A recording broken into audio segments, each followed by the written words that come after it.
Assalamualaikum dan salam sejahtera.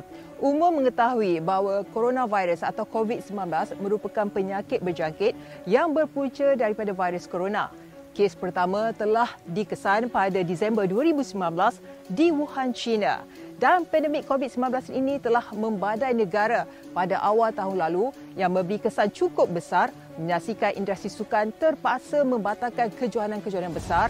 Atlet-atlet mengalami kesukaran untuk menjalani latihan dan operator-operator sukan ada yang terpaksa gulung tikar. Pandemik COVID-19 ini mengubah pola dan cara kita berfikir, hidup, bekerja dan menjalani latihan. Dengan perubahan kepada kebiasaan baru atau new norms, pemegang taruh sukan ataupun sukan itu sendiri perlu membiasakan diri dengan kebiasaan baru ditambah dengan persekitaran sukan yang terus berubah. Tanpa sukan, dunia sunyi. Itulah realitinya. Ia menyaksikan sukan amat penting bukan sahaja dari segi ekonomi, malah kestabilan politik dan kestabilan sosial. Sudah lebih setahun COVID-19 menyerang dunia. Wabak yang pada mulanya digelar endemik, kemudian apabila serangannya semakin membesar, gelaran berubah menjadi epidemik sehinggalah ia menjadi satu pandemik. Apabila mula menyerang seluruh sudut dunia, merentasi seluruh kawasan, komuniti dan serangan yang sangat pantas dan merebak dengan cepat. Pandemik COVID-19 tidak memilih sesiapa, dari mana, apa darjatnya maupun dari mana asal usulnya. Ia menyerang sesiapa sahaja, dari kecil sampai besar, muda hingga tua, miskin hingga kaya. Akibatnya semua pergerakan terhenti, dihadkan atau dikawal, demi memastikan wabak ini bukan sahaja dapat dikawal tetapi juga dapat dihapuskan. Tentunya apabila ia melibatkan limitasi pergerakan atau urusan, ia akan juga membabitkan semua pihak yang terkesan akibat dari usaha untuk menghapuskan penyakit itu. Semua peringkat terkesan dari COVID-19 yang melanda dunia dari segi sosial dan terutamanya ekonomi, yang mana negara umpamanya kerugian berbilion ringgit demi memastikan COVID-19 dapat dihapuskan. Namun ia tidak semudah disangka. Jangkitan yang sukar diketahui datangnya, varian yang pelbagai juga memburukkan keadaan. Apabila ia melibatkan semua golongan, semua tidak terkecuali, termasuklah penggiat sukan. Kumpulan penggiat sukan turut terjejas teruk kesan dari pandemik COVID-19 ini. Ada yang terpaksa menutup terus perniagaan barangan sukan, pengusaha gelanggang sukan, syarikat pengurusan acara sukan, termasuk juga jurulatih dan ahli sukan sendiri.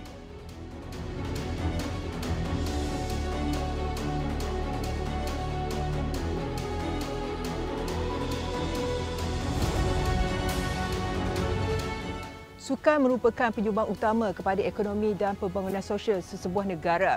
Realiti ini tidak dapat disangkalkan oleh mana-mana pihak kerana ia telah diikrarkan dalam Matlamat Pembangunan Lestari SDG 2030 di Pertubuhan Bangsa-Bangsa Bersatu PBB. Dan di Malaysia, menyaksikan pendapatan bagi industri sukan mampu menjana sehingga 10 bilion ringgit setahun. Namun, COVID-19 membuatkan hampir sejuta rakyat Malaysia kehilangan sumber pendapatan termasuk industri sukan. Ia juga turut menyaksikan kelab ataupun persatuan sukan kini berdepan kesukaran untuk mendapatkan sumber pendapatan kerana tiada penjualan tiket dan sewaan hospitality. Situasi ini perlu diambil tahu oleh kesemua penggiat dan industri sukan dengan mengamalkan resam baru atau membatasi apa yang mereka harapkan. Pusat sewaan gelanggang ditutup berbulan-bulan lamanya. Tiada pendapatan akibat tiada hasil sewaan, tetapi tanggungan seperti sewaan bangunan dan utiliti tetap perlu dibayar. Oleh kerana tiada hasil dari ahli sukan, sehingga menyebabkan gelanggang, pusat sukan dan peralatan sukan rosak dan reput akibat terbiar dan tiada penyelenggaraan, maka akhirnya pengusaha terpaksa menutup terus perniagaan bagi mengelakkan tanggungan hutang semakin banyak. Ianya bukan mudah, ahli sukan sendiri terpaksa menghadkan latihan selepas larangan dikuat kuasa. Tiadanya latihan yang teratur dan terperinci, tiada latihan berbentuk pertandingan. Keluasan latihan juga perlu dihadkan, menyebabkan prestasi ahli-ahli sukan dan atlet-atlet sukan terjejas kerana tiada latihan dan pertandingan yang sempurna. Pusat-pusat gimnasium juga ramai yang terpaksa mengambil keputusan untuk menutup terus perniagaan. Jika ada yang masih bertahan sekalipun, ianya seperti ibarat kais pagi makan pagi, kais petang makan petang. Kehadiran pelanggan perlu dihad dalam satu-satu masa. Penggunaan peralatan perlu melalui pelbagai garis panduan SOP. Juga apabila ketakutan semakin tinggi, tiada pelanggan langsung mahu datang ke pusat gimnasium untuk melakukan aktiviti. Nyata kesan terhadap pengusaha seperti ini sangat mendalam. Bukan sahaja perlu membayar sewa premis dan utiliti, peralatan senaman dan latihan juga bukanlah murah dan perlu diselenggara. Belum melihatkan peraturan dan SOP yang perlu diikuti. Saban hari apa yang difikirkan mereka hanyalah bagaimana meneruskan kelangsungan sehingga tamat malapetaka ini, bukan lagi mencari keuntungan. Masalah dia sewa bangunan kita, tetap kita terus kena bayar. Tak ada bantuan moratorium. Kemudian peralatan kita, ada peralatan yang belum habis bayar lagi. Saya dah pending hampir 6 bulan saya pending bayar bujur. Ianya dalam keadaan yang saya masih boleh cover lagi lah. Tapi kalau benda ni berlanjutan, saya akan kehilangan pelanggan. Ada juga pelanggan-pelanggan saya yang dia pun tak ada kerja, tapi dia tak boleh lah nak datang ke tempat saya lagi. Jadi ini antara bebanan-bebanan ataupun masalah yang kita hadapi lah sepanjang keadaan yang berlaku sekarang ni.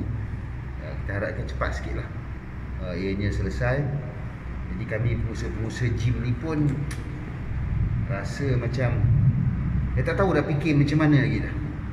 Nak mengharapkan kepada makanan tambahan untuk mereka yang mengamalkan sukan ni pun berapalah sangat keuntungannya, dan kami banyak bergantung kepada penggunaan pusat-pusat gym kami lah. Itu yang kita hadapi sekarang ni lah. Sebagai pemilik gym lah, yang kecil, pemilik gym, kami pendapatan yang diraih pun tak serapa banyak. Jadi kami terjejas, pendapatan pun berkurangan kerana kami tidak dibenarkan beroperasi dan juga pelanggan tidak boleh menggunakan kemudahan yang kami sediakan di gym ni lah. Tapi walau bagaimanapun saya sebagai pengusaha gym mematuhilah setiap arahan dan keputusan kerajaan untuk menutup operasi kan. Bagaimanapun saya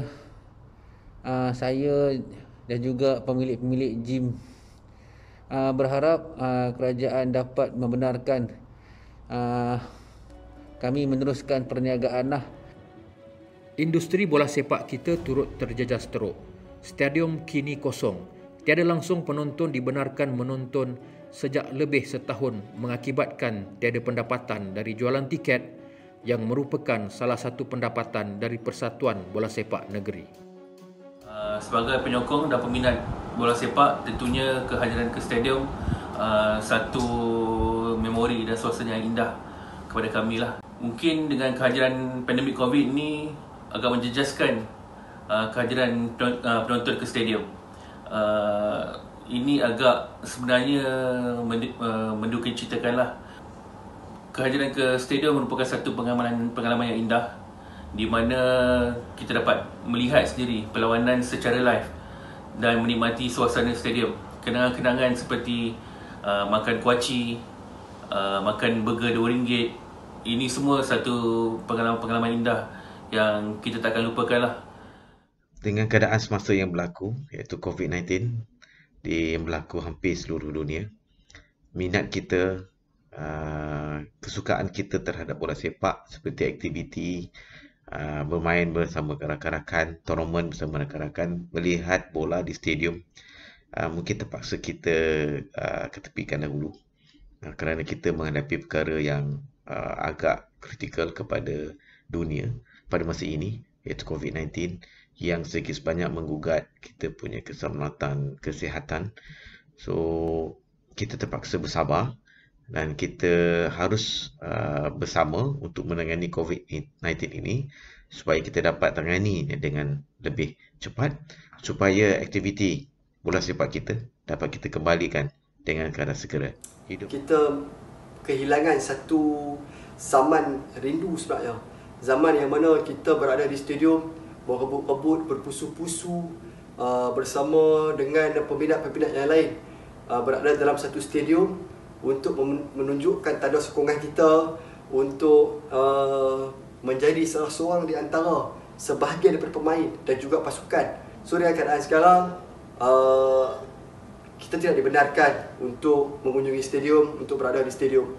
Jadi saya yakin dan percaya dalam masa sikit hari lagi, authority body KBS, MKN akan melihat semula SOP dan juga melihat trend jangkitan COVID ni. InsyaAllah kita akan kembali ke stadium dan doakan terbaik untuk negara, sebab COVID sekarang ini bukanlah main-main. Dan jangan lenyapkan impian anda untuk terus kekal di kaca TV, memberikan sokongan yang terbaik, dan doakan semoga COVID dijauhi dan ayo kita ke stadium lepas ni. Satu lagi, bila dapat pergi ke stadium tu, dia punya feel tu lain sikit. Dengan sorakan ultras Melayanya, dengan penyokong-penyokongnya, memang dia punya suasana tu memang lain lah bila kita nak tengok satu perlawanan tu. Tapi disebabkan oleh pandemik ni, kita terpaksa akur dengan arahan kerajaan dan tak ada masalah, kita masih boleh melihat bola sepak di televisyen. Dan terima kasih juga kepada RTM kerana menyiarkan perlawanan-perlawanan bagi Euro 2020 dan kita boleh enjoy di rumah dengan buat air panas ke apa ke. Dan juga suasana tu mungkin agak kurang, tapi kita masih dapat merasai suasana di stadium tu dan juga diikuti dengan ulasan oleh pengulas-pengulas yang berkaliber lah. Persatuan Bola Sepak Pula terpaksa menagih tajaan sana sini. Tidak seperti sebelum pandemik ini menyerang, apabila mudah mereka mendapatkan tajaan untuk menanggung pasukan. Tahun 2020, Liga dihentikan ketika ia baru ingin bermula.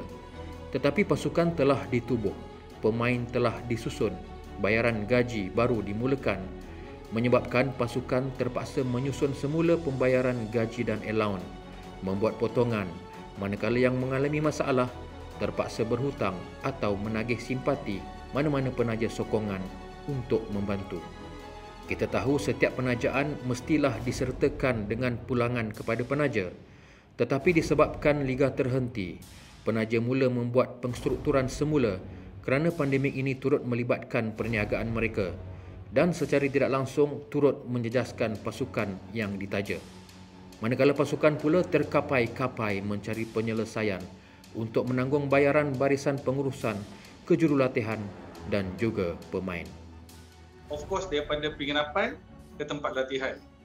Dan di sini kita menginap di kompleks D1 dalam Pulau Pol. Of course, kita ada kerjasama dengan Pusat Latihan Polis Kuala Lumpur, di mana kita minta dia orang pantau pergerakan pemain yang melalui setiap pintu keluar dan masuk. So sekarang player a bit, saya rasa ia agak regimented sikit, tetapi kami kena patuh dan kami kena akur dengan kelulusan yang telah dikeluarkan oleh MFL dengan sokongan daripada MKN dan KKM. We don't take it for granted lah. Walaupun benda ni diberi kelulusan, kami ambil mudah. Tidaklah, saya pasti tidak. Apabila stadium terbiar tanpa penyelenggaraan, ia turut meninggalkan masalah tambahan. Rumput tidak terjaga, peralatan rosak, tempat duduk penonton berhabuk dan rosak, kebersihan tidak dijaga, bangunan stadium menjadi usang dan sebagainya. Tiada hasil jualan tiket untuk menanggung penyelenggaraan, tabung kewangan semakin menipis. Tahun 2021 penyusunan semula dibuat, penswastaan pasukan semakin rancak. Persatuan mula menyusun pasukan, tetapi dalam keadaan berhati-hati selepas mengambil pengajaran dari apa yang berlaku tahun sebelumnya. Bagi pasukan yang sememangnya mempunyai sumber keuangan yang kukuh, mungkin tidak menjadi masalah. Tetapi bagi pasukan yang baru ingin bangkit dari kepayahan, ia menuntut kesabaran tinggi dan perbelanjaan yang berhati-hati agar masalah tidak timbul. Tetapi gelombang pandemik yang sukar dikawal, tambahan kewujudan varian jangkitan baru menggusarkan pasukan. Bukan sahaja ingin mula bernafas, keadaan masih belum terkawal. Ada pasukan yang sudah mula mempunyai tanggungan pemain dan barisan kejurulatihan yang belum dibayar. Ada juga yang meletak jawatan selepas merasakan sukar untuk menanggung kesukaran berkhidmat di bahagian pengurusan. Tidak keterlaluan kalau dikatakan paling terkesan ialah syarikat pengurusan acara atau syarikat yang bertanggungjawab menganjurkan sesuatu acara atau sukan. Mereka ini sememangnya bergantung harap 100% kepada penganjuran sesuatu acara. Disebabkan itu, sewaktu dunia dalam keadaan normal sebelum ini, pelbagai penganjuran acara dan sukan dapat kita saksikan dan tonton dengan baik sekali hasil dari perancangan dan penganjuran yang dilakukan oleh syarikat tersebut. Tetapi kesan dari pandemik COVID-19 selepas tiada penganjuran acara dibenarkan bagi mengelak masyarakat berkumpul, syarikat-syarikat penganjuran acara terpaksa mencari solusi lain untuk terus bernafas, mencari perniagaan sampingan untuk menerus kelangsungan. Tetapi ada pula yang akhirnya gulung tikar dan menutup perniagaan bagi mengelakkan tanggungan syarikat berterusan. Prihatin dengan keluh resah dan nasib yang menimpa penggiat industri sukan yang terjejas ekoran pandemik COVID-19, Kementerian Belia dan Sukan KBS dan Kementerian Pembangunan Usahawan dan Koperasi Medek telah melancarkan skim pembiayaan industri sukan memperuntukkan RM20 juta. Mengutamakan penggiat industri sukan, operator dan premis fasiliti sukan. Skim dilaksanakan bersama Tabung Ekonomi Kumpulan Usaha Niaga, Tekun Nasional dan Bank Rakyat itu mampu memberi sinergi baru dengan mensasarkan penggiat industri sukan membuat pinjaman dana pembiayaan mudah. Di ketika pengusaha industri sukan berdepan dengan pelbagai kemungkinan termasuk menutup perniagaan, kerajaan melalui Kementerian Belia dan Sukan KBS tampil untuk membantu. KBS telah mengemukakan rayuan kepada Majlis Keselamatan Negara MKN supaya aktiviti berkaitan industri sukan dikategorikan di bawah sektor ekonomi dibenarkan beroperasi semula dalam tempoh Perintah Kawalan Pergerakan Bersyarat PKPB. Keluh kesah masalah pengusaha industri sukan pantas mendapat perhatian Menteri Belia dan Sukan Datuk Seri Rizal Merican Naina Merican yang turun ke Padang bertemu dengan beberapa pengusaha untuk mendengar sendiri masalah yang mereka alami. KBS menerima aduan daripada pihak industri yang melahirkan keresahan bahawa larangan PKPB ini menyebabkan mereka terpaksa menanggung kerugian dan impak keuangan sekaligus menjejaskan kelangsungan operasi industri sukan secara keseluruhan. Keprihatinan Menteri Belia dan Sukan memberikan sedikit nafas baharu kepada pengusaha industri sukan tempatan. Saya mewakili KBS akan mengemukakan rayuan kepada pihak MKN untuk pastikan bahawa operator-operator sukan ini dapat meneruskan operasi mereka dan dibenarkan untuk melakukan dan membuka semula seawal minggu depan. Kalau dibenarkan dan kalau dapat diberi pertimbangan oleh pihak MKN dengan MKN. Dan saya lihat bahawa SOP tertentu boleh diteruskan. Antara yang terlibat di dalam rantai ekonomi dalam industri sukan ini adalah seperti pengusaha-pengusaha fasiliti sukan yang saya yakin perlu diberi pembelaan oleh pihak kerajaan kerana mereka juga adalah antara penyumbang kepada pertumbuhan negara secara keseluruhan. Nasional amat prihatin kepada pengusaha-pengusaha sukan di luar sana Dengan sebab itu, pihak Tekun mengambil langkah ataupun inisiatif untuk memudah cara permohonan pembiayaan yang diberikan kepada pengusaha sukan. Antara kemudahan atau syarat yang kita longgarkan, yang pertamanya kita memerlukan hanya 3 dokumen daripada pengusaha sukan. Yang pertama, salinan kad pengenalan, kedua, lesen SSN, dan yang ketiga, penyata kewangan, yang mana kami juga mengambil kira penyata kewangan yang terdahulu.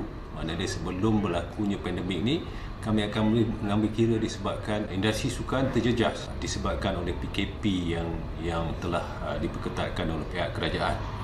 Dalam waktu yang sama juga, keperluan ataupun pembiayaan untuk industri sukan juga dilonggarkan.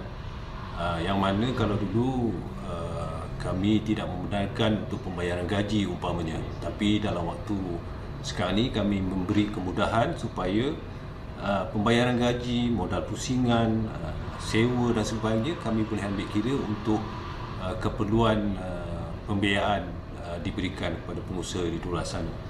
Yang ketiga, kami juga telah mengambil inisiatif untuk memberi moratorium ataupun penangguhan selama 3 bulan apabila pembiayaan ini diluluskan oleh pihak Tekun. Tuan-tuan dan puan-puan di luar sana boleh layari website kami www.tekun.gov.my untuk melihat permohonan ini juga boleh dilakukan secara online. Layari portal kami dan tuan-tuan dan puan-puan boleh mengemukakan permohonan melalui online.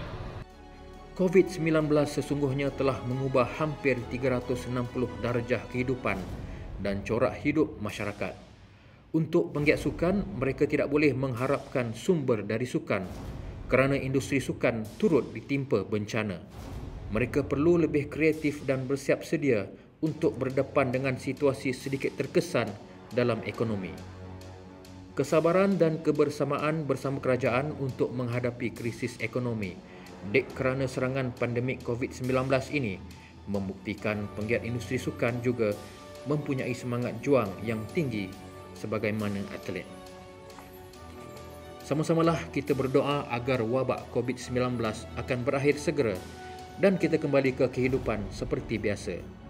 Ramai sebenarnya yang sangat merindui untuk turun ke padang. Di sebalik ketidaktentuan bilakah pandemik COVID-19 ini akan menemui titik nota, ada sinar baru mula menjegah industri sukan tanah air menerusi pemberian vaksin COVID-19 yang dijangka mampu memulihkan serangan pandemik ini. Bagaimanapun, rakyat Malaysia perlu sentiasa mengikuti arahan dan nasihat Kementerian Kesihatan Malaysia dan pakar perubatan yang diiktiraf dari semasa ke semasa bagi memutuskan rantaian COVID-19.